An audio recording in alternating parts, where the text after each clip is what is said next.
Kalau ingin jadi orang hebat, unggul, mencapai apapun seperti yang ingin diharapkan, maka pastikan tiga ini terdidik dengan baik. Dan inilah pola pendidikan yang diviralkan oleh Nabi sejak beliau diutus dan diangkat oleh Allah menjadi Nabi dan Rasul. Tidak pernah beliau diberikan pedoman kecuali mengoptimalkan tiga bagian ini. Pernah dengar Nabi senang olahraga? Beliau gulat juga kan? Beliau memanah juga kan? Berkuda juga kan? Yang paling menarik, beliau pernah mengajarkan, ajarkan anak-anakmu itu berenang. Pertanyaan besarnya begini, mau berenang di mana? Di padang pasir.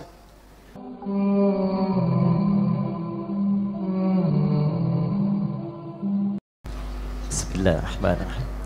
Assalamualaikum warahmatullahi wabarakatuh.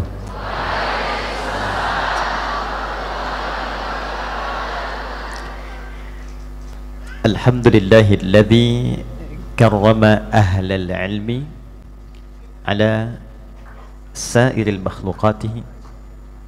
Nusalli wa nusallimu ala al-habibil mustafa nabiyyina wa sayyidina Muhammadin wa ala alihi wa sahbihi wa dhurriyyatihi wa ummatihi ila yaumiddin wa ba'd. Yang kami hormati dan kita banggakan, dan kita selalu bermohon kepada Allah semoga beliau diberi kesehatan, kekuatan, dan kemampuan menakodai universitas yang megah ini sehingga dapat menjangkau dan meraih harapan-harapan yang ditampilkan. Pak Rektor kita, ini saya harus balas pantunnya tadi nih. Saya pikir-pikir apa tadi nih ya. Aura kasih makan udang. Ada rumput di kantor Pak Dada. Terima kasih sudah diundang, disambut oleh rektor kita yang mengaku masih muda. Pak Kris, terima kasih. Para wakil rektor, dekan, wakil dekan, ketua senat dan jajaran, MWA, Majelis Wali Amanah, dan seluruh sivitas akademika di kampus yang sangat megah dan saya terhormat menjadi bagian dari kampus ini, Universitas Negeri Padang. Ini istimewa tabligh akbar atau tausiah di pagi menjelang siang ini karena pematerinya membawa hidayah, MC-nya paling ikhlas. Jadi kalau sudah dihadirkan orang ikhlas didampingi pembawa hidayah, belum juga membuat kita semangat menjadi lebih baik, maka perlu dikirimkan siapa lagi yang hadir di atas panggung ini. Baik, hadirin sekalian, saya sebetulnya tadi Mas Ikhlas sudah ingin menyiapkan pakai jas, Pak Rektor, pakai dasi. Tapi di pertengahan saya memutuskan mengganti jadi batik. Ternyata kita senyawa gitu ya. Ada 3 alasan. Yang pertama, memang ini ada nuansa Hari Batik Nasional dimulai 2 Oktober 2009 dan bagian dari rasa cinta kepada bangsa dan negara kita menampilkan nilai-nilai itu sehingga tidak akan pernah terjadi pertentangan antara nilai spiritual dengan nilai-nilai yang tertanam dalam sifat nasional. Yang kedua, batik itu dulu asalnya dari kata ambatik. Ya, ambatik itu dari kata amba, sesuatu yang terhampar luas. Kemudian atik, titik-titik yang mengukir satu visi. Jadi saya mengenakan pakaian ini karena saya merasa akan memasuki satu hamparan kampus yang begitu luas, yang di situ akan terukir sejarah-sejarah yang menginspirasi bagi seluruh wilayah di Negara Kesatuan Republik Indonesia.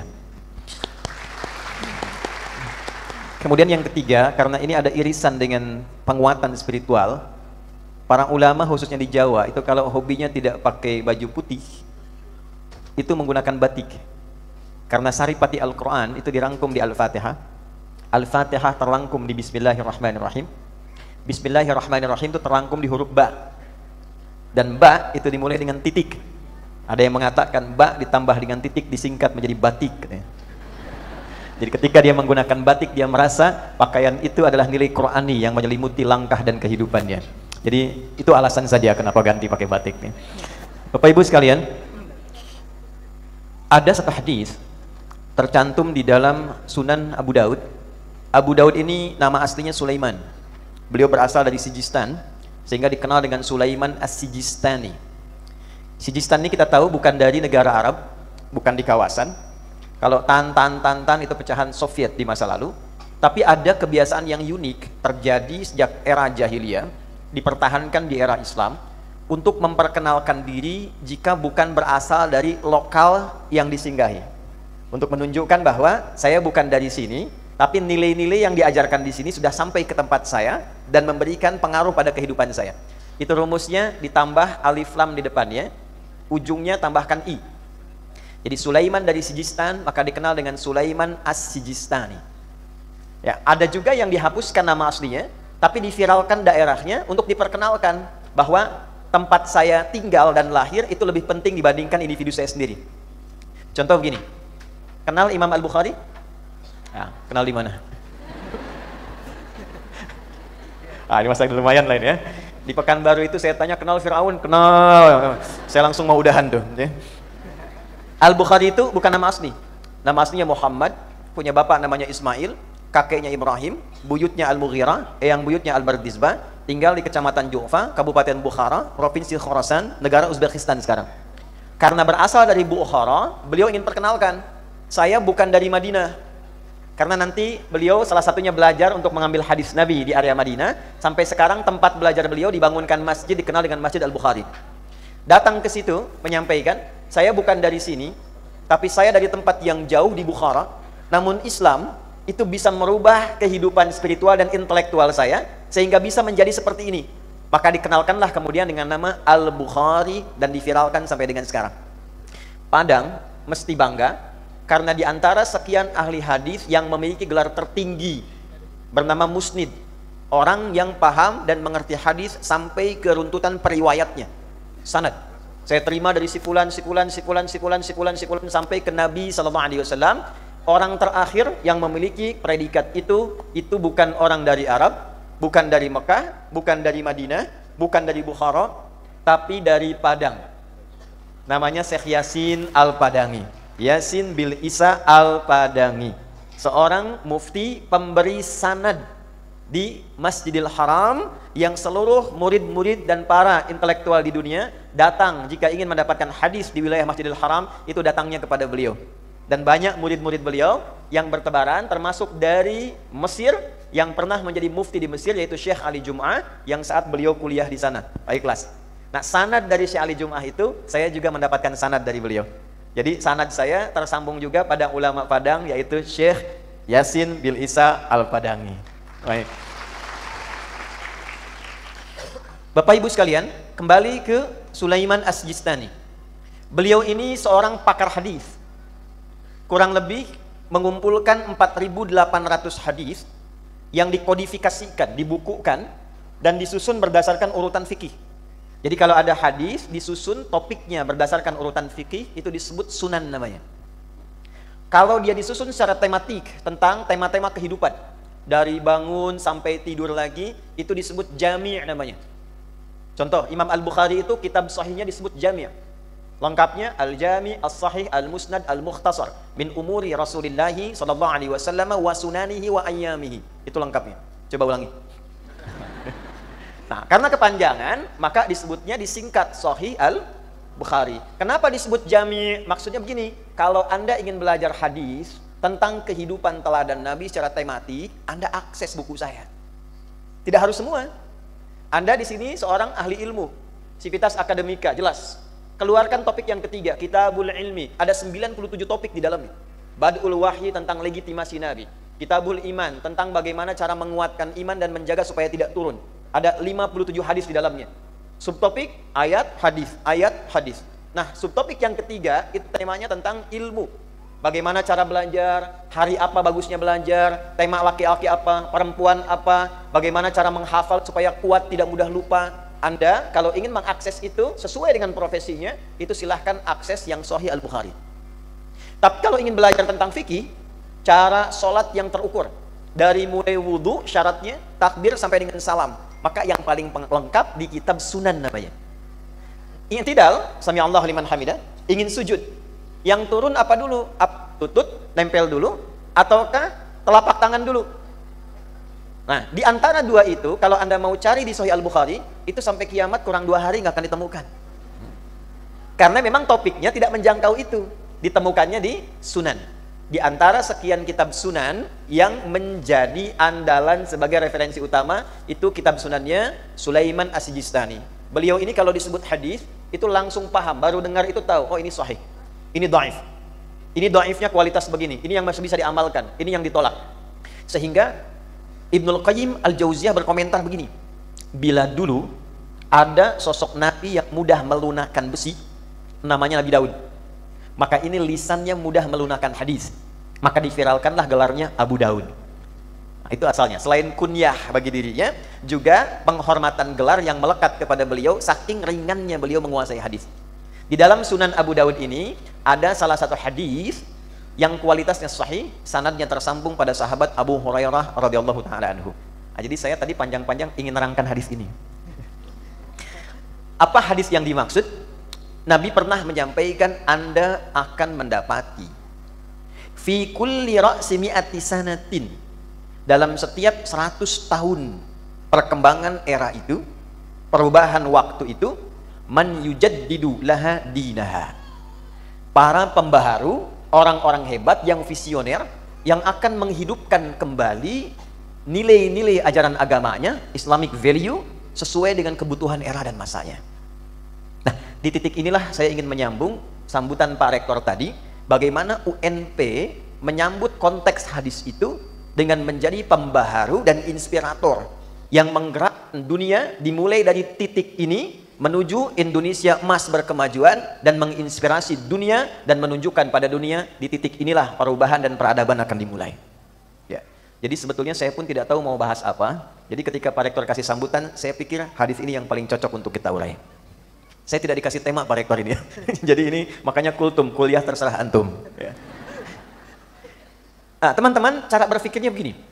Ini mohon izin saya disiapkan papan tulis, nanti kalau tidak digunakan masuk kategori mubazir nanti. Ya. Mubazir itu ada penggeraknya.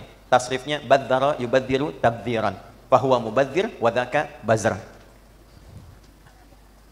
Sia-sia. Ya. Sekarang disingkat bazar. Bazar itu orang yang berbuat sesuatu yang sia-sia. Nah, saya tidak mau masuk golongan itu. Belajarnya yang betul ya, kita punya ilmu derivasi namanya sorof, tapi sekarang di era perkembangan digital agak berubah tasrifnya. Fasbaka yu facebooku facebookan, ya. Tak-taka yu taktiku tik toka. Nah, taba ya tubu yu tuba. Instagrama ya instagrimu instagrama. Ya. Oke. Kita definisikan dulu ya supaya jelas cara berpikirnya. Jadi saya lebih senang kita memahami sesuatu dibanding sekedar menghafalkannya. Ya, itu titik poinnya. Saya ingin pastikan, mohon izin supaya bisa terakses dengan baik. Di belakang kelihatan ini? Ya, baik, terima kasih. Mahasiswi UNP imannya sangat tinggi, belum saya tulis sudah kelihatan.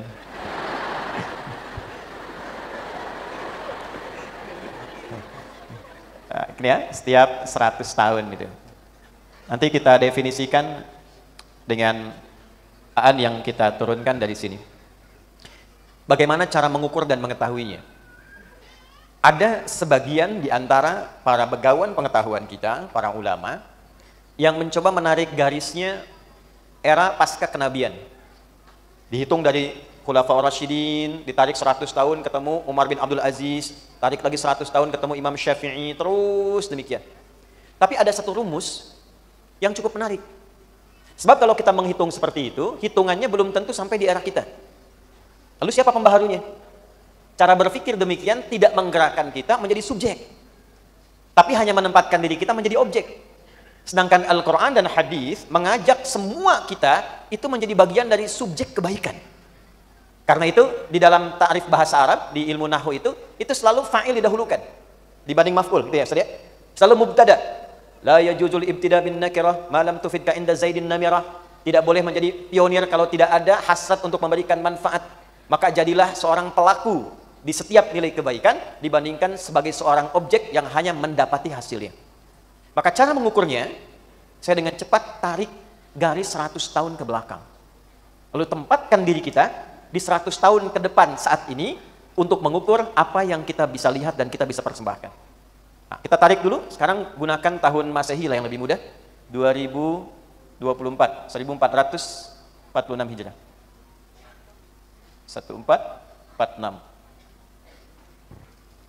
2024 dikurangi 100 berapa? 1924. Lebih ya? Baik. Yuk kita tarik secara kontekstual dalam dunia kita sekarang, sehingga maksudnya begini, kita tahu apa yang harus kita lakukan sekarang. Anda kampus ini, tadi disebutkan ada kurang lebih 50.000 siswa. Pertanyaan saya sederhana. Apa yang Anda harapkan dan akan Anda lakukan ketika masuk ke kampus yang megah ini? Mau berbuat apa? Sekarang itu era 5.0 yang dalam konteks terapannya, itu kita sudah nggak bisa bercita-cita lagi seperti dulu. Dulu orang berkata begini, saya pengen jadi presiden, saya pengen jadi insinyur, ya, saya pengen jadi dokter. Nah, sekarang kita di era yang tidak masuk ke dalam konteks perbincangan seperti itu lagi. Karena yang pengen jadi seperti itu sudah banyak.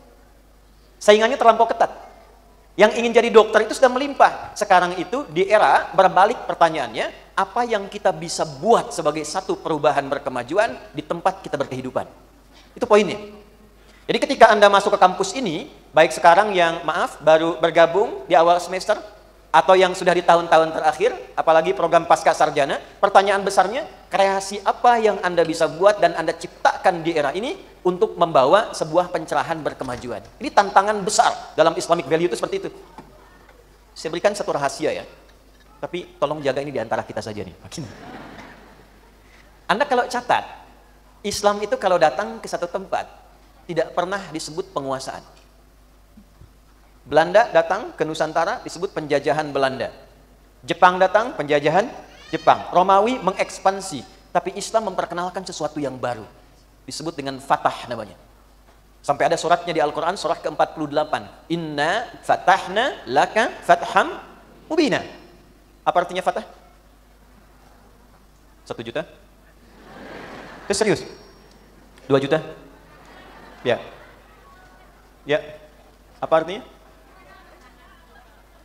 Membuka atau menaklukkan? Ya, kurang tepat. Kemenangan? Ya. Ini luar biasa pencari 2 juta ini. Ya. Ya, waktunya habis. Fatah itu asalnya bukan penaklukan, bukan kemenangan. Fatah itu asalnya membuka 3 hal. 1, kebaikan. 2, kesuksesan. 3, kebahagiaan. Itu asalnya. Jadi kenapa disebut fatah? Karena Islam itu dan pemeluknya, siapapun yang mengaku muslim, ditempatkan dimanapun, dia harus bisa membuka ruang-ruang kebaikan yang mengantarkan ia pada kesuksesan dan kebahagiaan. Itu kuncinya. Karena itu setiap tempat yang dipijak oleh kader-kader dan mahasiswa yang digembleng oleh Nabi, di tempat manapun dipijak, itu asalnya cuma 40 orang. Tapi setiap 40 ini bergerak ke setiap tempat. Tempat itu selalu terbuka, mencerahkan dan kemajuan. Anda kalau mau riset silakan. Setiap tempat yang dipijak oleh alumni pendidikan Nabi, di tempat yang tidak semegah ini, nama tempatnya Darul Arqam, lokasinya itu di Bukit Sofa, tempatnya sederhana, yang belajar cuma 40 orang, dikenal dengan As-Sabiqunal Awwalun. Yang milenial seperti Anda, ada yang ke-17 masuk Islamnya, namanya Arqam bin Abi Arqam, diajak oleh sahabat Utsman bin Affan. Semua sahabat ini, 1/40-nya berpijak dimanapun, itu selalu membuka pintu ruang kebaikan dan seluruhnya sukses tanpa kecuali. Ada yang jadi pebisnis. Abdurrahman bin Auf, itu modalnya cuma pakaian. 3 tahun jadi orang terkaya di Madinah. Waktu kami dianugerahi honoris causa, itu saya hitung valuasinya saat Nabi meninggal, itu hartanya kurang lebih 14.000 triliun. Ada hitungan bahkan yang menghitung sampai 74.000 triliun. Jadi beliau menempati karir kesuksesan terkaya di urutan ketiga paling puncak. Kan orang kaya itu ada 3. 1 kaya, yang kedua kaya banget, yang ketiga kebangetan kayanya. Nah ini nomor 3 nih, paling tinggi. Nah jadi yang mau saya katakan, ini tarik ke nuansa seperti ini, terus kita kompaksikan dengan era kita sekarang, semangat apa yang kita dapatkan dari sini untuk membuat sebuah perubahan yang berarti di era ini. Yuk, tarik ke Indonesia, kita nggak usah jauh-jauh bahas ke Arab dan sebagainya, di tempat kita saja. Dan nanti tokohnya ternyata, ya itu adalah orang Bukit Tinggi, orang Sumbar, tokoh utamanya. Saya mau tanya sebentar, di tahun 1900-an sampai 1924 ke atas, 1928, momen apa yang paling dikenal? Sumpah? Baik, tanggal berapa?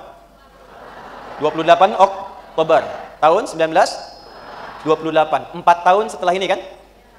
Dimulainya dari tahun berapa persiapannya? Berapa lagi? Teman-teman, yuk kita agak dalami sedikit ya. Saya kalau membahas tentang sejarah itu saya telusuri sampai ke titiknya. Saya sampai ke Belanda, saya ngajar di Den Haag, kemudian ke Utrecht, ke Delft, saya cari tempat Snokhogroñi, lalu saya duduki kantor VOC 20 menit. Kita pernah diduduki oleh VOC, kita duduki balik tuh, 20 menit ya.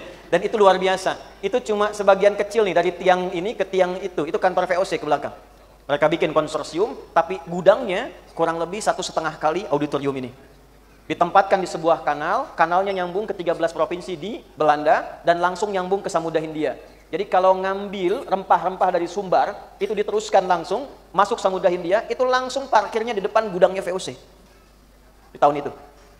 1901, ada seorang tokoh bernama Concord Theodor van de Verten. Dia menulis dalam sebuah majalah namanya The Gids. Dan ini punya akses langsung ke ratu, kerajaan. Waktu itu yang baru dilantik namanya Ratu Wilhelmina.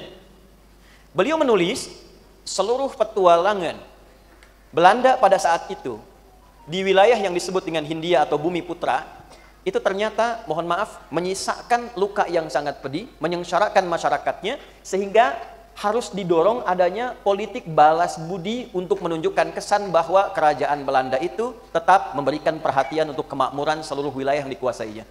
Maka diusulkanlah apa yang disebut dengan etik politik, atau kita kenal dengan politik etis. 1900, ini ditulis di 1889, direspon 1900 oleh Ratu Wilhelmina, dikeluarkan tahun 1901. Di dalamnya ada 3 kebijakan, saya agak cepat, tidak saya urutkan dengan detail. Ada 3 kebijakan dari politik etis ini, yang 3 inilah akan merubah peradaban kita, dan kelak juga melahirkan kampus-kampus besar seperti UNP ini. Saya mau tanya, nggak usah buka Google, nggak usah googling. Yang 3 ini apa? Angkat tangan cepat. 1, 2, ada? 1, 2, ya?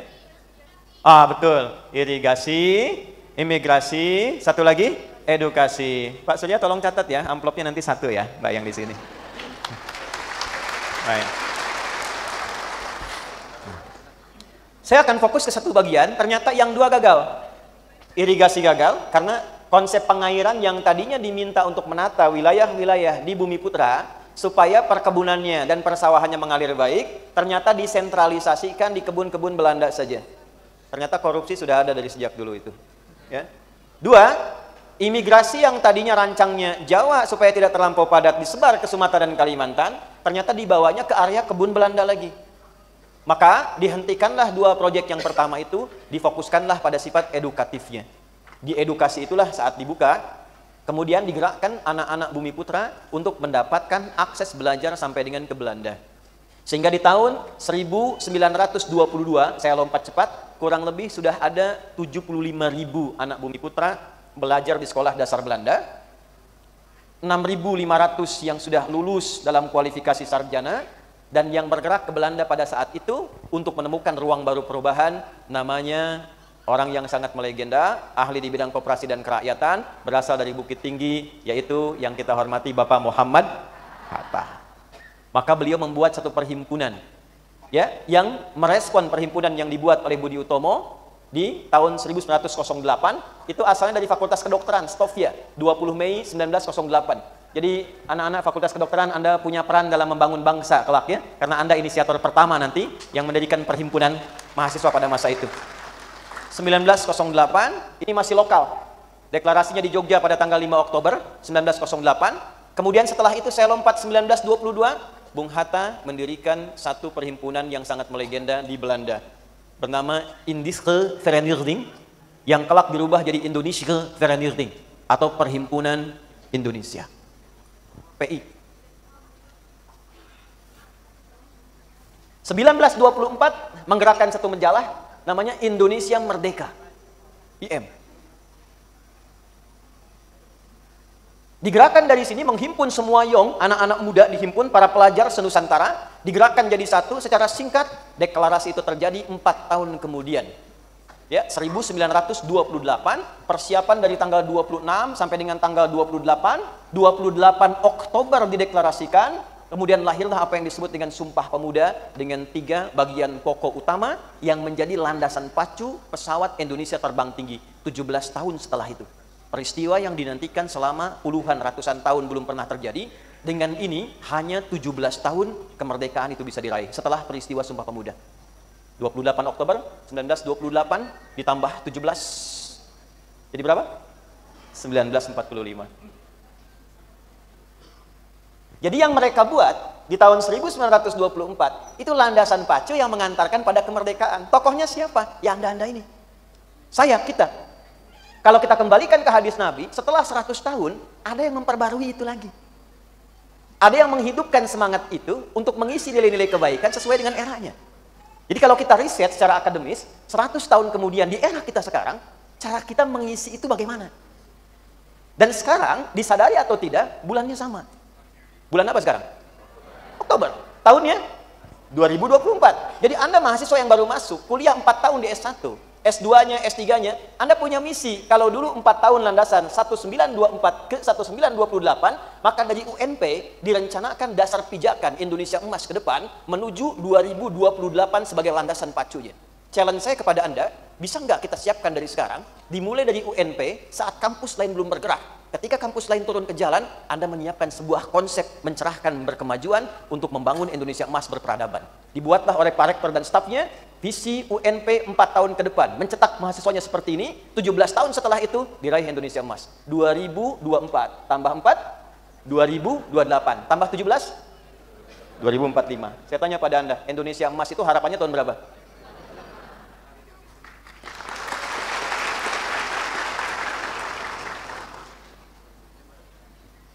Inilah pentingnya papan tulis. Jadi kita tidak hanya bicara, secara konseptual itu tersusun. Ini yang dimaksud di surah Ali Imran, watilkal ayyamu nudawiluha bainan nas.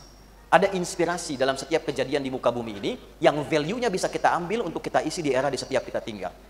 Nah, sekarang pertanyaan besarnya, kalau kita ingin sambut anugerah waktu, era dan tanggal yang diberikan ini, bagaimana cara kita memulainya? Nah, di titik indah kemudian baru kita akan mulai tausiahnya. Jadi yang tadi mohon izin baru muqaddimah. Izin Ustaz ya, harus saya mulai sekarang nih. Baik, atau cukup sampai di sini? Baik, yuk kita mulai teman-teman sekalian. Saya masuk ke dunia kampus ya. Apa yang bisa dipersembahkan di dunia kampus? Seperti apa? Islamic value memberikan sebuah catatan dan peran yang penting untuk mendorong kita menjadi pribadi intelektual yang hebat sehingga berpengaruh dan sukses di setiap zamannya. Itu poin yang ingin kita turunkan. Sebelumnya saya ingin sampaikan sejenak, apakah uraian saya terlampau cepat? Tidak ya? Baik. Kalau gitu saya jaga ritmenya sampai di sini. Kalau terlampau cepat Anda boleh angkat tangan, saya langsung berhenti dan tutup salam ya. Oke, yuk kita mulai. Kita mulai dari undang-undang kita dulu supaya selalu ada sinergitas antara undang-undang ya dengan nilai-nilai agama yang tercantum di dalamnya. Tolong catat kalimat ini. Di Indonesia itu negara yang sangat unik. Anda tidak akan pernah dapatkan konsep ini di negara manapun. Ambil contoh gini. Amerika hebat gak? Kuat gak? Pertanyaannya, pernah nggak ke Amerika? Nggak kan? Saya kurang lebih 2 tahun lalu di Amerika, di Desember 2022. And when I was there in America, I visited DC, Washington DC, and visited National Mall, you see. Jadi kita pernah kunjungi Amerika, saya datang ke DC, Washington DC, saya ngajar di Boston sebentar, ke New York, terus ke DC. Di DC ini ada satu hal yang sangat unik. Ada namanya National Mall. Semua miniatur kehidupan dan sejarah Amerika, serta penjaga negara Amerika, itu bisa diakses oleh semua kalangan ada di situ. Jadi petaannya itu kurang lebih gini. Di sini ada Capitol, DPR-nya. Di sini ada White House, POTUS di sini. Ya, Presiden Amerika. Di sini ada Tugu, teman-teman. Tugunya kecil, gini. Di sini diikuti oleh bendera-bendera federal di seluruh wilayah Amerika. Ini lapangan luas. Harapannya begini, kalau di sini anggota parlemennya punya perbedaan pendapat dan menarik ke kepentingan masing-masing, ketika keluar dari sini melihat lagi Tugu Persatuan ini. Semua keputusan di Dewan harus sesuai dengan nafas dan kepentingan semua wilayah federal di Amerika. Jika POTUS, Presiden Amerika, punya kepentingan sendiri, keluar dari White House, dia melihat ini lagi, dia merasa kepentingannya harus sesuai dengan kepentingan Amerika. Dan ini dikontrol secara sistem oleh masyarakat. Masyarakat boleh akses ke sini. Oleh karena itu, Amerika dikenal dengan negara sistemik. Jadi Anda mau buat apapun, sepanjang tidak mengganggu sistem, itu boleh. Mau mabuk, silahkan, tapi jangan ganggu sistem. Ya, mau narkoba, silahkan, tapi jangan ganggu sistem. Mau membunuh, jangan. Tapi punya senjata, boleh, asal tidak ganggu sistem. Ketika mengganggu sistem, baru dieksekusi. Itu sistemik. Karena itu jangan salah, pembunuhan banyak, kriminalitas banyak. Ya, daerah zombie di Amerika sampai sekarang itu banyak. Tapi secara sistem terlihat seperti kuat. Bung Karno berangkat ke sana ditemani dengan delegasi dan anggota-anggota yang luar biasa. Kemudian saya percepat ya akses informasinya. Sebetulnya ada detail yang sangat mendalam, tapi saya ingin percepat ke inti bahasan kita saja. Begitu melihat fenomena ini, beliau kemudian tergambar satu visi besar yang akan dibawa pulang ke Indonesia, Nusantara. Begitu kembali, ini yang ingin saya sampaikan, beliau tetapkan ingin membuat sebuah monumen yang lebih tinggi dibandingkan dengan Amerika, dan di atasnya diberi hiasan yang tidak didapatkan di Amerika. Maka pulang dari situ, pulang dari Amerika, lawatan 18 hari, beliau tetapkan untuk membuat satu monumen bersejarah besar yang menjadi akses nasional seluruh wilayah Indonesia. Itulah yang kita kenal dengan Monas. Tingginya hampir 3 kali lipat dibandingkan dengan Tugu Amerika. Atasnya itu ada emasnya. Filosofinya apa? Filosofinya, di Amerika sehebat apapun negara sistem, saya akan buat masyarakat, saya akan buat rakyat saya memiliki kehebatan yang lebih tinggi dibandingkan dengan Amerika, dan generasi yang saya akan bangun adalah generasi emas. Itu terjadi jauh sebelum kita bahkan hadir di tempat ini. Tapi yang tidak banyak orang tahu, cara membuatnya bagaimana? Gubernur Jakarta yang lalu, kami sempat berdialog untuk melihat peta lama Jakarta. Ternyata Monas itu, teman-teman, itu saat didirikan, itu ditarik garis lurus. Garis lurusnya bertemu di pusat spiritual, yaitu Masjid Istiqlal. Jadi ini menghadap kiblat. Ini bukan utak-atik ya. Tapi ini fakta sejarah. Ketika Anda telusuri peta ini menghadapnya sejalur dengan Istiqlal dan menghadap kiblat. Pertanyaan besarnya, visi apa yang dibangun oleh orang-orang pada masa itu? Mengapa membangun generasi emas dengan keilmuan dan jiwa yang tinggi itu mesti dihadapkan ke arah kiblat dalam penguatan spiritual? Itu dulu. Halo, kenapa diam? Ini pertanyaan besarnya. Karena ternyata orang-orang kita yang terlibat dalam pemerintahan di tempo dulu, itu kebanyakan mereka juga rata-rata ulama. Kiai Haji Agus Salim, seorang diplomat, menguasai beragam bahasa. Jangan salah, ahli tafsir, ahli fikih, ahli hadis. Resimen di militer, dari mulai Jawa sampai dengan Sumatera, sampai ke Aceh, sampai ke Papua, kalau kita teruskan, itu rata-rata banyak ulama terlibat di dalamnya. Dan secara konseptual, ternyata diuraikanlah tidak mungkin mendidik dan menghasilkan generasi emas itu kecuali mengoptimalkan 3 potensi besar yang ada pada diri manusia.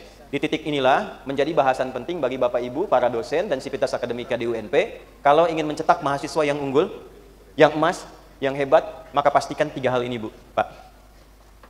1, saya agak cepat. Ini inti manusia. Ada aspek fisikal. 2, ada aspek intelektual. 3, teman-teman, ada aspek spiritual. Di sini ada bodinya, fisik. Di sini ada akalnya. Di sini ada rohnya. Dan dengan 3 ini kita disebut manusia. Jadi kalau 1 hilang dari 3, itu kemanusiaannya akan hilang dan dipertanyakan. Rohnya hilang, itu meninggal. Akalnya hilang, jadi hewan. Fisiknya hilang, gentayangan. Tinggal 2. Ya, saya mohon izin, saya agak lambatkan karena di sini ada substansi yang sangat penting. Kalau ingin jadi orang hebat, unggul, mencapai apapun seperti yang ingin diharapkan, maka pastikan 3 ini terdidik dengan baik.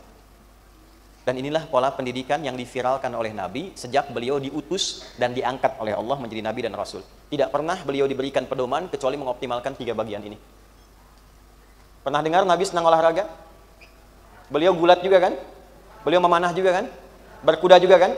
Yang paling menarik, beliau pernah mengajarkan, ajarkan anak-anakmu itu berenang. Pertanyaan besarnya begini, mau berenang di mana? Di padang pasir. Kan?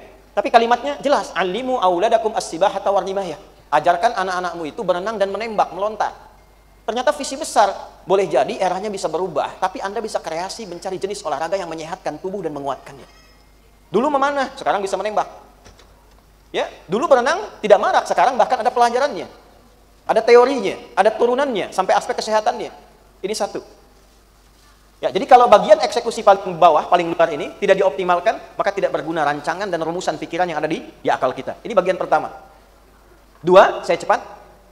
Bagian terluar ini, teman-teman sekalian, Bapak dan Ibu, ini akan ringan kerjanya kalau bagian kedua itu kita kuatkan, yang ini. Akal. Semakin banyak ilmunya, semakin ringan tugas fisiknya. Semakin pintar otaknya, semakin ringan kerja tubuh bagian luarnya. Ya. S1 dengan S2. Kalau melamar kerja itu tempat kerja yang paling nyamannya yang S1 atau S2? Posisinya paling mana yang paling tinggi, S1 atau S2? Salary-nya bagaimana? S2. Jadi begitu Anda naik ke atas, semakin tinggi ilmunya, semakin kuat wawasannya, semakin ringan kerja tubuhnya. Tinggal tunjuk, pakai telunjuk, yang lain mengerjakan. Tapi kalau tidak tinggi, tidak kuat, Anda nggak banyak baca, tidak banyak meningkatkan kemampuan intelektual, maka lemah dan sulit serta berat kerja tubuh fisiknya. Ini yang kedua. Ya, saya gambarkan dulu, nanti saya rincikan turunan-turunan dalam Islamic value-nya. Seperti apa kita optimalkan. Yang ketiga, ini yang paling penting, karena di sini ada unsur instruksinya yang menentukan sukses, tidak, baik, buruk, itu ada di sini. Ini awas, mohon izin ya, saya ingatkan, ada banyak sekarang yang keliru memahami bahwa otak itu, atau dalam konteks lain, akal itu memberi perintah. Tidak. Teman-teman, akal itu hanya merumuskan bagaimana supaya perintah bisa dieksekusi dengan cepat. Jadi semakin pintar Anda, semakin cepat, semakin mudah dieksekusi. Itu fungsi akal. Jadi kalau Anda bicara akal yang sehat, itu artinya akal yang cepat merumuskan sesuatu supaya bisa cepat dieksekusi oleh tubuh. Tapi kalau yang ketiga ini tidak baik, maka yang keluar instruksinya itu instruksi yang buruk. Jadi kalau orangnya pintar, wawasannya luas, tapi perintahnya buruk, itulah yang akan mencelakakan dan menjadikan kehidupan tidak seideal yang kita harapkan. Baik, buruk, perintah itu munculnya dari sini. Disinilah ada dua inti kehidupan kita sebagai manusia. Pusat kebaikan disebut dengan takwa. Provokasi keburukan disebut dengan fujur, nama lainnya nafsu. Cuma dua ini. Ini yang kita butuhkan sekarang. Takwa itu akumulasi semua sifat baik. Jujur, sabar, rendah hati, penyabar, giat, rajin. Itu akumulasinya disebut dengan takwa. Lawannya itu disebut dengan fujur, nama lainnya nafsu. Jadi kalau ada jujur, ada lawannya dusta. Ada rendah hati, ada lawannya sombong. Ada sabar, ada lawannya marah yang tidak terkendali. Dua ini. Jadi kalaupun orangnya pintar, tapi yang mengendalikan adalah nafsunya, maka yang terjadi, eksekusi yang dilakukan oleh fisik itu pasti kriminal. Kenapa banyak korupsi terjadi? Padahal ahli hukumnya melimpah. Yang pintar banyak, karena yang takwanya kurang. Kenapa kita punya ahli ekonomi yang luar biasa, bahkan begawan ekonomi di Asia Tenggara pusatnya di kita? Tapi belum bisa mengangkat kita dengan semakin baik, karena persoalannya bukan kepintaran intelektualitas. Yang kita butuhkan sekarang, hadir orang-orang baik yang pintar. Nah, nukleus dari sifat-sifat spiritual ini, itu membentuk karakter yang disebut dengan karakter moral namanya.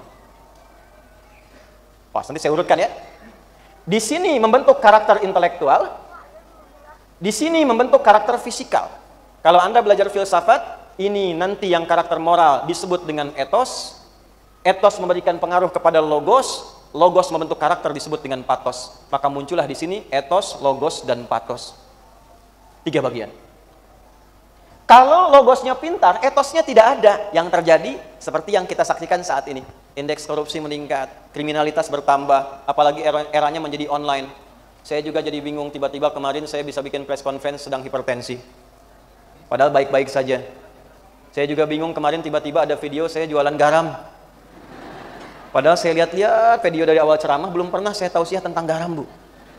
Kemarin ada garam rupiah di video kan, narasinya saya. Dan gambarnya itu sedang mengajarkan tentang mandi, isinya jualan garam. Anda bayangkan? Itu era kita sekarang. Jadi yang terpenting apa? Bagaimana menanamkan spirit takwa sebelum masuk ke aspek logos. Dan ternyata, kenapa saya mulai dari Amerika tadi? Hebatnya orang tua kita, itu sudah menyadari ini. Jadi kalau Amerika dibuat sistemnya sistemik, Indonesia dibuat personifikasi, diperbaiki personalnya dulu, sehingga ketika setiap orangnya baik, maka semua sistemnya otomatis menjadi baik. Itulah yang menjadikan semua instrumen kebangsaan memiliki nilai takwa di dalamnya. Yuk kita mulai. Undang-Undang Pendidikan nomor berapa? Nomor 20 tahun 2003. Baik ya? Di situ kita mulai dari pasal menimbang saja. Ada berapa poin? Ada 5, A, B, C, dan E. Coba poin B dibuka. Undang-Undang Dasar 1945 mengamanatkan pemerintah menyelenggarakan, mengusahakan satu sistem pendidikan nasional yang meningkatkan keimanan dan ketakwaan pada Tuhan Yang Maha Esa serta akhlak mulia, takwa. 1. Jadi kalau di UNP hanya mencetak mahasiswa yang pintar tapi tidak bertakwa, itu menyalahi setengah undang-undang pendidikan. Dari sini, ada fakultas hukum di sini? Belum ada. Nanti kalau ada, biasa jadi hakim misalnya ya. Di hakim itu ada 5 etik namanya Pancadharma. Saya ngajar di kehakiman itu dari calon hakim, cakim sampai hakim agung. Pancadharma itu ada 5, dari ksatria sampai tirta. Disebut ksatria ketika hakim itu bertakwa pada Tuhan Yang Maha Esa. Yang jadi tentara, mau dari Bintara, Tamtama, sampai ke Akmil, ada namanya Sapta Marga, 7 Sapta Marga. Yang ketiganya namanya ksatria, kami ksatria Indonesia, yang bertakwa pada Tuhan Yang Maha Esa, membela kebenaran, kejujuran, dan keadilan, takwa.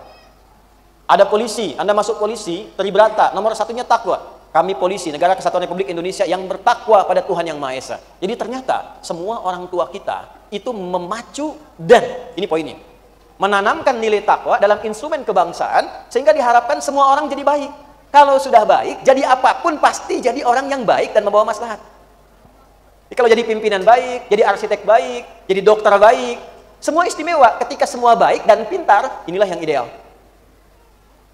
Sehingga ketika semua keputusan dibuat untuk seluruh rakyat Indonesia, Anda silakan perhatikan. Di dalam setiap POP dan SK, surat keputusan, di level pimpinan manapun sampai ke presiden, itu di atasnya akan diawali dengan bintang, logonya, kemudian padi dan kapas gini. Bintang sila pertama, atas dasar takwa ketuhanan Yang Maha Esa.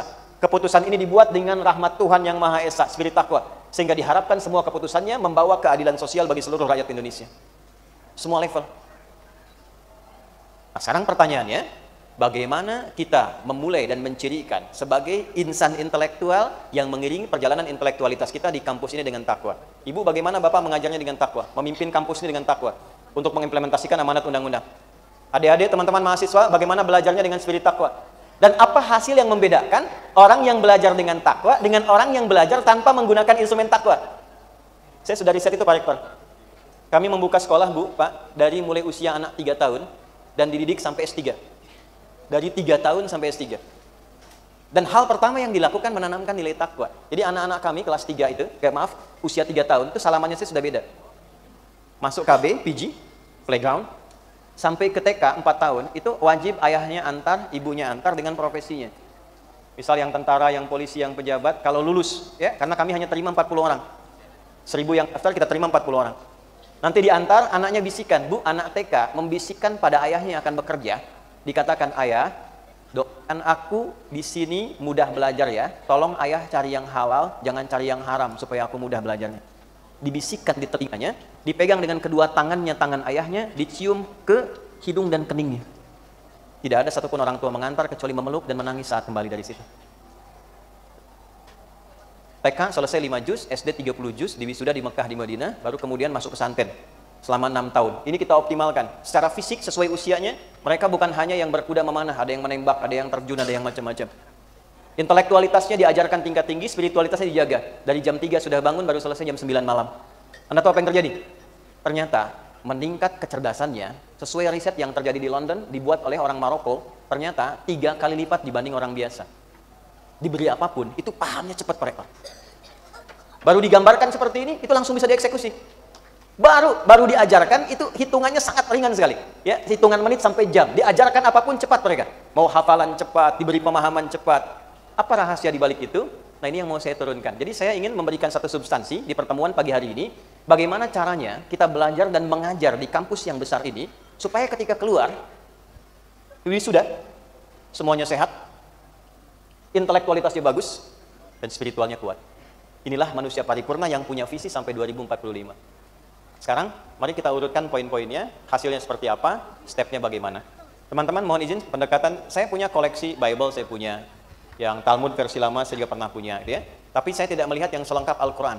Jadi saya mau coba dulu, bawa value, Islamic value dari Al-Quran, karena di sini dibuktikan oleh zaman, sepanjang perjalanan kehidupan. Ya, saya beri gambaran gini dulu. Nabi diutusnya di mana? Tempatnya di mana? Mekah, oke. Quran turunnya di mana? Teman-teman jangan lupa ya, yang jurusan sejarah nih. Saat itu, Mekah itu seperti sekarang atau jauh berbeda? Tempatnya lembah, belum ada peradaban. Maaf, gersang, tidak ditemukan sumber air. Oke? Tapi Anda jangan lupa, dia diapit oleh Romawi dan Persia. Sekalipun 2 negara hebat ini adik kuasa tidak pernah menjajah dan menyentuh wilayah itu. Romawi punya imperium, Persia punya kekaisaran. Pertanyaan saya, kenapa Nabi tidak lahir dan diutus di Romawi atau Persia? Kenapa Qurannya kok turunnya di Mekah? Ternyata salah satu riset menunjukkan supaya orang ke depan tidak mengklaim bahwa pantas umat Islam itu maju di era itu karena turunnya di Romawi, karena berkembangnya di Persia. Maka Allah ingin tunjukkan orang yang membawa value keislaman dengan nilai Quran terapkan hidupnya, itu akan merubah kehidupan dan tempat dia berkehidupan melampaui masa-masa yang pernah dipijak oleh manusia di muka bumi. Setelah belajar kurang lebih selama 23 tahun, mereka berpijak kemanapun, membuka sebuah negara menjadi peradaban, memiliki peradaban yang sangat luar biasa. Teman-teman, 40 tahun dari tempat yang terbelakang, kemanapun mereka berpetualang, itu bisa membuka keadaan dengan lebih baik. Nah, ini yang mau saya tunjukkan. Saya mau keluarkan beberapa ayat dan saya challenge, saya ingin lihat 4 tahun kemudian apa yang bisa dihasilkan dari UNP yang mahasiswa, dosen, dan perangkat sivitas akademikanya hadir memenuhi auditorium ini. Itu poinnya. Ya. Yuk, satu kita mulai. Quran surah ke-58 di ayat yang ke-11. Ya, Anda perlu catat saja, tapi tidak perlu dilihat supaya mempercepat. Ini pelajaran dasar bagi semua insan kampus. Jadi kalau Anda nggak terapkan ini, apalagi Anda seorang muslim yang beriman, maka dipertanyakan nilai keislamannya. Ya ayyuhalladzina amanu. Hei semua orang yang telah mengklaim dirinya beriman. Oke, saya tanya balik ya. Kita beriman tidak? Beriman? Sekarang saya dalami sedikit ya. Ya, harfu nida. Linida'il qarib wal mutawassit wal ba'id. Paham? Tidak. Ya, huruf untuk memanggil, alat digunakan untuk memanggil dengan semua jangkauan objek dan jauh, dekat, menengah, dan jauh. Disebutkan sebanyak 360 kali dalam Al-Quran setidaknya. Ayyuha disebutkan 150 kali dalam Al-Quran. Ayyunya munada, objek panggilan berfungsi untuk menguatkan hukum, haknya tanbih berfungsi untuk mengingatkan. Alladzina, isim mausul bentuknya jam'ul jama', disebutkan 1080 kali dalam Al-Quran, mencakup semua tanpa kecuali. Kalau kita gabungkan dengan amanu, tafsirnya begini: hei semua yang mengklaim beriman, siapapun Anda, apakah laki-laki, perempuan, besar, kecil, tua, muda, dengan profesi apapun, tarik ke kampus ini. Dari mulai izin Pak Rektor, dari rektor sampai dengan ke mahasiswa, sampai semua insan kampus, sepanjang Anda mengaku beriman, kata Allah, perhatikan ayatnya. Idza qila lakum, jika dikatakan, diviralkan, diperintahkan kepada Anda, tafassahu fil majalis. Luaskan, lapangkan, nyamankan. Bagian pertama Pak Rektor dan semua bagian dari stakeholder kampus, kata Allah tuh gini, gimana caranya bikin kampus ini nyaman untuk berkegiatan belajar dan mengajar. Kalau orang sudah nyaman mengajar itu enak. Kalau Anda nyaman belajar itu enak. Sehebat apapun dosennya, tapi Anda nggak nyaman belajarnya, nggak akan enak. Jadi bagian pertama yang diberikan oleh nilai Quran ketika kita membuat sebuah desain pendidikan, gimana caranya nyaman belajar. Sehingga mahasiswa akan bertanya begini, kapan lagi kita belajar lagi ya? Kapan kita masuk kampus lagi ya? Kami bikin di pesantren, Bu, Pak. Pesantren itu kan biasanya pengennya pulang kan? Ya. Kemarin saya tanya anak-anak untuk mengecek saja, siapa yang pengen pulang? Nggak ada yang angkat tangan. Saya bawa ke satu tempat, kalau kebetulan ada orang tua, ya, nggak boleh ngobrol, nggak boleh ketemu karena resikonya pulang selain waktunya bertemu. Tiba-tiba ada satu ayah bersamaan di lokasi itu. Saya panggil anaknya, itu ayah kan? Iya. Tapi Nanda tidak boleh menyapa, nggak boleh ngobrol, nggak boleh menemui beliau. Kalau tidak pulang, siap Ustaz. Kenal nggak bapak itu? Tidak. Gimana caranya ketika nanti suasana libur semester itu, mahasiswa nanya, kangen belajar nih, kapan lagi masuk kampus? Nah itu bagian pertama yang dihadirkan oleh Quran. Auckland bisa buat itu. New Zealand itu di antara tempat di dunia ini yang anak-anak dari kecil sampai bertanya pada orang tuanya, Mami, kapan kita sekolah lagi? Aku pengen masuk kelas. Itu anak TK sudah seperti itu. Ya, SMP kelas 3 baru dapat PR. Di kita anak TK sudah manasik gitu ya, luar biasa. Ini satu dulu nih. Betul ya? Ya, balik dulu nih, balik ya. Nah, yang penting satu nyaman dulu. Setelah itu apa? Majalis. Jamak dari kata majlis. Apa itu majlis? Angkat tangan, angkat tangan. Mahasiswa angkat tangan. Ya. Perkumpulan. Apa lagi? Ya, apa lagi? Ya, baik. Belakang. Berkumpul, bagus ya. Ya, tempat duduk, bagus ya. Baik, sudah itu saja. Baik, jawabannya sudah bagus. Belum ada yang dapat amplopnya. Baik. Amplopnya masih 4, tenang aja, baru 1 ya. Teman-teman, majlis itu asalnya bukan tempat duduk. Memang dia berasal dari kata jalasa. Jalasa yajlisu. Jalasa itu asalnya bukan duduk. Jalasa itu berpindah dari tempat yang rendah ke tinggi. Lawannya qa'ada, berpindah dari tempat yang tinggi ke rendah. Jadi kalau sedang saya berdiri, kemudian Pak Ikhlas mengatakan, Ustadz silahkan duduk, itu orang Arab fasih akan mengatakan begini, Ustadz tafaddal uq'ud, pindah dari tinggi ke rendah. Karena itu orang yang nggak bisa sholat berdiri, diminta oleh Quran silahkan duduk, posisi tinggi ke rendah. Quran surah 4 An-Nisa ayat 103. Fa idza qadaytumus sholata fadhkurullaha qiyaman wa qu'udan, bukan julusan. Tapi kalau Anda di bawah, saya katakan ukhti tafaddal ijlisi. Saudariku silakan pindah ke tempat yang lebih tinggi, duduk naik ke sofa, itu ijlis. Tempatnya yang tinggi ke rendah disebut maq'ad, orang pensiun itu disebut taqa'ada karena berhenti aktivitas istirahat duduk. Tapi kalau Anda menempati tempat yang naikkan posisi Anda dari rendah ke tinggi disebut majlis. Jamaknya majalis. Kenapa tempat belajar disebut majlis dan dijamakkan majalis? Karena Allah inginkan semua fakultas yang ada di kampus ini, 12 fakultas, bisa nggak mengangkat derajat mahasiswanya dari yang masuk tidak tahu apa-apa, begitu keluar dari sini menjadi sosok yang punya derajat tinggi. Itu baru satu kata teman-teman, nanti ada teknisnya. Jadi kalau Quran itu perintahkan, gimana caranya? Semua yang masuk kampus di UNP ini, ya dari yang tadinya rendah, itu bisa jadi tinggi. Yang tidak tahu, jadi tahu. Yang belum punya apa-apa menjadi terangkat. Jadi kalau Anda masuk kampus dan keluar dari kampus, pengetahuannya itu-itu saja, Anda belum berhasil. Masuk kelas dengan keluar kelas, itu mesti beda.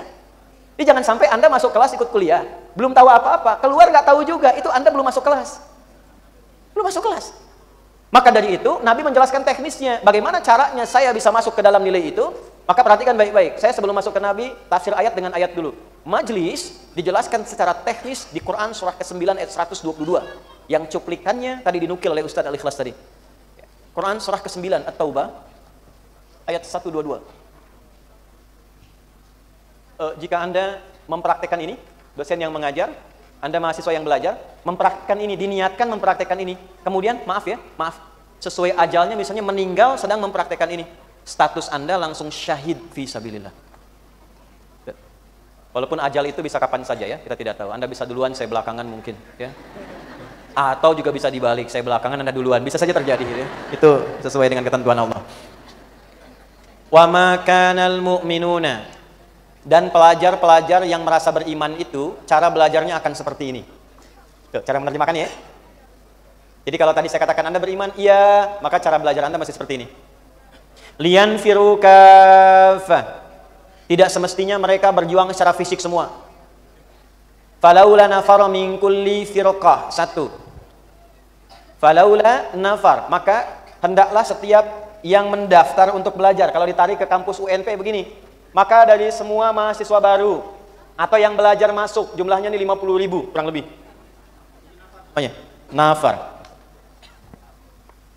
Min kulli firqatin minhum, turun dari nafar jadi firqah. Perhatikan baik-baik. Ini sindiran halus dalam Al-Quran. Kalau nafar itu rombongan banyak yang fokusnya masih terbagi. Kalau masuk kelas misalnya dari 50.000 dipecah. Masuk satu perkuliahan misalnya jumlah 40, taruhlah nafarnya 40. Dari 40 ini, kata Quran tuh begini, boleh jadi yang serius itu setengahnya. Yang betul-betul niat kuliah. Ayo, mana yang masuk kelas yang pengen ngisi absen aja? Yang nunggu nanti ujian semesteran, yang pengen pinjam catatan teman. Oke? Nah, ini nafar. Nanti yang serius mungkin setengahnya. Taifah yang akan sukses itu setengahnya lagi. 40 bagi 2, 20 bagi 2, 10. Perhatikan cara membacanya. Cara berpikir seperti ini kurang lengkap. Yang dimaksud Quran itu men-challenge kita. Kalau Anda masuk kampus, masuk kelas untuk kuliah, jangan seperti golongan nafar yang tidak jelas mau ngapain. Anda masuk ke sini mau apa? Ngambil jurusan tertentu ingin jadi apa? Jangan sampai Anda ambil jurusan kedokteran, setelah lulus gagal fisika. Tidak salah, tidak. Tapi orientasi Anda nggak jelas akhirnya. Teman-teman, saya itu kalau mau kuliah, dimanapun itu saya belajar, itu selalu saya tanyakan, di kampus itu ada apa? Pelajarannya apa? Dosennya siapa? Karakternya bagaimana? Buku apa yang dipakai? Tadi di antara profil itu saya disebutkan belajar di Libya. Sebelum saya berangkat, saya sudah tanya pada teman-teman di sana. Jarak dari flat, asrama, ke masjid berapa? Dari situ ke perpustakaan berapa jaraknya? Di perpustakaan ada berapa lokal? Buku-bukunya apa saja? Ke kelas berapa jaraknya? Ke rumah makan berapa jaraknya? Jam berapa masuk, jam berapa istirahat? Itu sebelum berangkat, saya sudah petakan. Saya bangun jam sekian, jarak kamar ke masjid 500 meter, saya berangkat jam sekian, begitu selesai musim dingin, saya harus segera ke rumah makan jam sekian, saya sudah selesai dengan mandi dan sebagainya, saya berangkat ke kelas, jadi orang pertama masuk kelas. Pilih tempat paling depan. Bukan duduk di kelas bangku deretan belakang, di dalam kelas penuh dengan obrolan, gitu kan? Gak tahu arahnya mau kemana. Di perpustakaan ada apa? Ini 4 ruangan. 1, ini yang lokalnya Quran, referensi umum. 2, ini untuk referensi disertasi dengan tesis. Atasnya bagian apa? Itu saya sampai tahu di mana buku tertentu sampai raknya urutannya di mana. Sekarang saya tanya Anda, masuk ke ruang kampus besar ini, sudah nggak Anda ukur mau jadi apa untuk ke depan? Apa yang Anda siapkan? Mengapa ngambil jurusan itu? Mengapa ngambil cita-cita itu? Kontribusi apa yang akan Anda berikan pada negara ini ketika Anda lulus? Nah, pikirannya harus sampai ke sana dan kita diajak untuk masuk ke dalam bagian itu. Jadi jangan menyimpulkan begini, kayaknya itu bukan saya. Masuk dalam golongan itu. Kalau sudah masuk, bagaimana cara belajarnya? Liyatafaqahu. Kalimat Ustaz Al-Ikhlas tadi. Ya, perhatikan teman-teman. Ada darosa, ada ta'allama, ada tafaqaha, itu beda. Darosa itu belajar ringan. Kalau Quran itu baru baca qiraati, iqra, yang tidak menuntut Anda paham, itu darosa. Karena itu sekolah SD disebut madrasah karena belajarnya ringan-ringan. Baca Qurannya pakai iqra gitu kan? A fata a, gitu kan? Fa fata fa, lam doma u lu, apa lu, kan? Dan nggak dituntut paham. Coba anak SD kan? Ini Ibu Budi, ini Bapak Budi, ini anak Budi. Tapi kan nggak pernah dijelaskan Budi itu siapa? Tinggalnya di mana? Profesinya apa? Karena memang tidak dituntut itu, yang penting dia bisa baca. Nah, Anda sudah tidak di level itu lagi. Anda itu jamiah. Yang wawasannya universal, ilmunya luas, banyak. Maka cara belajarnya pun sudah nggak bisa darosa lagi. Ta'allama cuma formalitas dapat info. Yang penting Anda tahu isinya apa. Di masuk kelas, yang penting tahu pelajarannya apa, rangkum itu, lulus ujian, selesai. Itu ta'allama. Tafaqaha enggak? Dari kata fikih artinya paham. Setiap kalimat yang mau diajarkan dosen, mesti paham. Jadi kalau Anda mau masuk ke dalam golongan orang sukses, dan kita bikin rencana 4 tahun kemudian menuju generasi emas, maka saya mohon 50.000 mahasiswa yang belajar di sini, tolong pastikan ketika Anda masuk kelas, mesti ada perbedaan ketika Anda keluar dari kelas. Masuk tidak paham, keluar Anda mesti paham. Jangan biarkan ada satu kalimat pun dari pengajaran yang tidak Anda pahami, terbawa sampai Anda keluar dari kelas. Paham? Terakhir, waliyunziru qaumahum idza raja'u ilaihim. Setelah itu, silahkan kalau sudah selesai sukses, balik ke kampung masing-masing. Yang dari Kabupaten 50 Koto balik sana. Dari Harau ke Harau, Payakumbuh ke Payakumbuh. Ya, semua menyebar ke daerah masing-masing untuk membangun daerahnya. Karena itu saya sarankan kalau mau belajar kuliah nanti pas KKN ya, edukasi masyarakatnya yang dibutuhkan daerah Anda apa, itu yang Anda tekuni. Masuk UNP, balik lagi, bangun daerah masing-masing. Itu amanat Quran. Waliyunziru qaumahum idza raja'u ilaihim la'allahum yahdharun. Balik ke daerah masing-masing, bangun kotanya supaya mendapat pencerahan yang sama. Istilah itu sekarang digunakan dengan nama zonasi atau glokalisasi. Yuk, bikin gerakan glokalisasi. Masa 50.000 ini nggak ada yang bisa bikin aplikasi? Teman-teman berangkat di Kabupaten 50 Koto yang ada dari sana, bikin aplikasi. UMKM-nya hidupkan di situ, pelayanan masyarakatnya, intelektualnya. Jadi kalau mau klik yang jualan beras, dari situ saja. Yang kain, dari situ saja. Yang lontong, dari ampium, tadi yang baru dicobain, dari situ. Kalau nggak ada dari situ, baru dari luar. Kalau ini kita bisa bikin di Sumatera Barat, yang kuliah di UNP, atau yang dari luar Sumatera Barat, keluar dari sini, membawa gerakan ini, maka akan semakin mudah tapak kaki Indonesia Emas itu kita bijakkan di seluruh wilayah Kesatuan Negara Republik Indonesia. Dan sumbernya dari Universitas Negeri Padang. Ya, tolong buat, kan suka ada buku catatannya? Ya, tolong masing-masing ini saya sarankan mahasiswa-mahasiswi punya buku catatan. Jangan yang sekarang. Bikin minimal 5 tahun depan. 5 tahun dari sekarang, berarti 2029. Tolong tuliskan, 2029 saya sudah menjadi ini dan ini yang akan saya kerjakan. 1, 2, 3, 4, 5. Terakhir, tolong kuasai bahasa.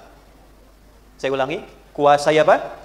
Bahasa. Saya tidak mau di sini teman-teman cuma satu bahasa saja. Ya, bahasa Indonesia, bahasa Padang atau bahasa Minang ya, lokal. Ambil. Kalau saya boleh saran, bahasa Inggris itu sudah wajib. Ya, saya belajar loh. Saya dari sejak masuk pesantren itu sudah belajar. Saya belajar bahasa Jepang. Saya ngajar di Jepang, watashi wa Indonesia no adi desu. Kami buka sekolah pertama di Jepang, sekolah Islam pertama di Saitama. Bulan depan kami buka. Saya belajar bahasa Prancis tuh, beliau dari Prancis dulu tuh. Ya, comment ça va? Ça va bien? Bonjour. Saya belajar bahasa Filipin, Tagalog. Comment ça va? Mabuti? Belajar. Ya teman-teman, bahasa Arab saya belajar. كيف حالك يا أستاذ؟ بخير؟ الحمد لله ما شاء الله في جمع كبير يعني هنا ما شاء الله يجتمعون. والله الحمد لله كثير. لا أتمنى أن يكون إن شاء الله هؤلاء يعني الفعاليون. أتمنى ذلك، ندعو الله تعالى أستاذ. جميل إن شاء الله. Baik. Teman-teman belajar. Kalau Anda tidak belajar, kuasai bahasa Anda tertinggal. Saya ngajar di Spolwan. Spolwan mencetak polisi wanita. Sekarang setiap yang muslimahnya menghafal Quran. Calon polisi masa depan. Angkatan 55 itu punya kode setiap satunya, itu satu halaman Quran. Kalau mereka kumpul, itu reuni 30 juz Al-Quran. Sekarang angkatan 56. Jadi kalau Anda nggak mulai, Anda tertinggal. Amanat saya 3. 1, jangan tinggalkan sholat bagi yang muslim. Kalau bisa tahajud ya. Kalau Anda IPK pengen 4, sholatnya cuma 5 waktu ya, sama yang lain juga begitu. Ya, 5 waktu juga. Tambah tahajudnya, tingkatkan takwanya kepada Allah. Yang kedua, Quran. Saya tidak tahu kalau di UNP, tapi kalau di UPI sudah kami dampingi yang di Bandung. Itu mahasiswa yang masuk, ya kita dampingi, dan di UMRI, UMJ sudah berjalan MOU. Itu setiap yang masuk, kemudian diberikan program dampingan menghafal Al-Quran. Diberikan bukunya 3 gratis, 1 paket, didampingi selama kuliah sampai wisuda, diharapkan di wisuda sudah hafal 30 juz, dan dibuat kurikulum spesialisasi sesuai dengan jurusannya masing-masing. Jadi kalau di kedokteran, ayat-ayat kedokteran apa, hadisnya apa, risetnya apa. Jadi begitu lulus, dia jadi seorang dokter, hafal Quran, dan tahu ayat-ayat Quran dan hadis tentang kedokteran. Karena nanti ada orang sakit itu bukan fisik aja. Ada yang sakitnya, akalnya, ada yang sakitnya jiwanya, itu paling banyak. Bu dokter, saya sakit ini, pusing. Gejalanya apa? Kalau tetangga saya beli kulkas baru, saya pusing. Ya. Maka resep yang Anda tulis, Quran, surat sekian, ayat sekian. Dan dia pulang membawa pendekatan Rabbani kepada Tuhannya. Teman-teman, terima kasih untuk pertemuan di hari ini. Semoga bermanfaat. Saya ingin berikan satu hadiah yang bagi yang bisa jawab. Hadiahnya langsung umrah. Ya, bintang 5 di Mekah dan di Madinah. Oke, pertanyaannya cuma satu, sederhana. Bacakan lagi dengan lengkap yang pasal menimbang undang-undang tentang pendidikan tadi. Undang-undang nomor 20 tahun 2003 yang poin B. Silakan angkat tangan. Ya, silakan maju ke depan. Oke, silakan maju ke depan, dikasih jalan.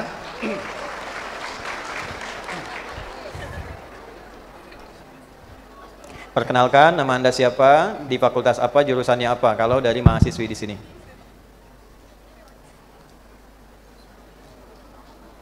Oke, jangan lupa untuk perkenalkan diri. Ya, bismillahirrahmanirrahim. Assalamualaikum warahmatullahi wabarakatuh. Assalamualaikum.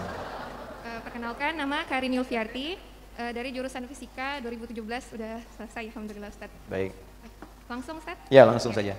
Dari Undang-Undang nomor 20 tahun 2003 tentang Sistem Pendidikan Nasional yang poin menimbang B, bahwa Undang-Undang Dasar Negara Republik Indonesia tahun 1945 mengamanatkan pemerintah mengusahakan dan menyelenggarakan satu sistem pendidikan nasional yang meningkatkan keimanan dan ketakwaan serta akhlak mulia untuk mencerdaskan kehidupan bangsa yang diatur dalam undang-undang. Baik, berikan tepuk tangan semuanya. Anda masih kuliah atau sudah selesai? Alhamdulillah sudah selesai Ustaz. Sudah selesai, S1? Ya, Lanjut S2? Insya Allah sedang prepare Ustaz. Sedang prepare, mau di mana? Rencananya mau apply ke Saudi. Oh, ya, di tapi Saudi. coba beberapa negara yang lain. Tapi Di sedang Saudi. prepare TOEFL. Di Saudi harus bisa, memang ada bahasa Inggris, tapi bahasa Arabnya juga ada. Dia Disiapkan. pakai bahasa Inggris Ustaz. Ya, yang di Jeddah kan? Yang di Dahran KFUPM. Di mana? Dahran. Oh, di Dahran. Ya. Baik. Yang di Dahran itu penentunya namanya Profesor Muhammad Rabi'ah. Baik ya, ada 10 kuota di dalamnya. Baik, nanti saya coba tanyakan kalau kira-kira bisa perempuan, ini saya hubungkan. Tapi kalau kira-kira belum ada perempuan, nanti kita kondisikan. Yang penting nanti Anda umroh dulu. Nanti saat umroh, mudah-mudahan bertemu di sana ya. Baik, terima kasih. Tolong dicatat ya, staf saya ini 1 orang. Silakan kembali ke tempatnya. Berikan tepuk tangan. Jazakumullah khairan katsiran. Wassalamualaikum warahmatullahi wabarakatuh. Assalamualaikum Waalaikumsalam warahmatullahi wabarakatuh. Mari kita berdoa sebelum kita meninggalkan ruangan ini. Di antara sunnah yang bisa kita lakukan supaya apa yang kita pelajari memberi manfaat dan keberkahan untuk kita semua. A'udzubillahi minasyaitonir rajim. Bismillahirrahmanirrahim. Alhamdulillahirabbil alamin. Allahumma nahmaduka hamdan kama 'allamtana an nahmadaka wa nashkuruka syukran kama 'allamtana an nashkuraka. Antal muqaddim wa antal muakhir biyadikal khair innaka 'ala kulli syai'in qadir. Allahumma rabbana la tada' lana fi maqamina hadza dhanban illa ghafartah. Ya Allah, jika ada pendosa hadir memenuhi ruangan ini, jangan biarkan dia meninggalkan tempat ini kecuali Engkau ampuni seluruh dosa-dosanya. Wala hamman illa farajtah, jika ada yang diliputi oleh kesedihan dan kegundahan, mohon jangan biarkan dia meninggalkan tempat ini sebelum Engkau tenangkan keadaan hatinya. Wala maridan illa syafaitah, bila ada yang sakit mohon sembuhkan. Wala asiran illa yassartah, jika ada yang merasakan kesulitan dalam hidupnya mohon ringankan dan hilangkan seluruh kesulitannya. Allahumma barik hadzal makan waj'al kulla muta'allimiha wa mu'allimiha ya Allah mu'minin as-salihin al-muttaqin. Ya Allah, mohon berkahi setiap titik yang berada di kampus ini. Jadikan seluruh sivitas akademikanya orang-orang yang Engkau tuntun dalam kebaikan, diliputkan dengan keberkahan, diselamatkan dunia dan akhiratnya. Amin. Allahumma ja'alna ya Allah min ahlil Qur'an waj'alil Qur'ana sahiban lana fid dunya wa syafi'an lana fil akhirati ya arhamar rahimin. Ya Allah, jadikan kami termasuk orang-orang yang bersahabat dengan Al-Qur'an. Jadikan Al-Qur'an sebagai teman baik kami di dunia, syafaat untuk kami di akhirat kelak.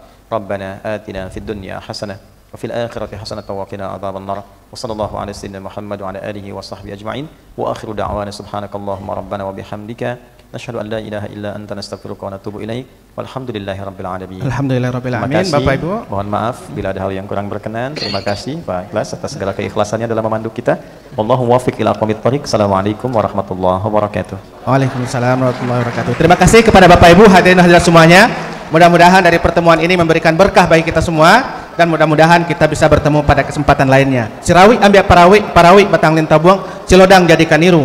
Satitiak mari kita jadikan lawi, kok sakapa jadikan gunung, alam takambang jadi guru. Assalamualaikum warahmatullahi wabarakatuh.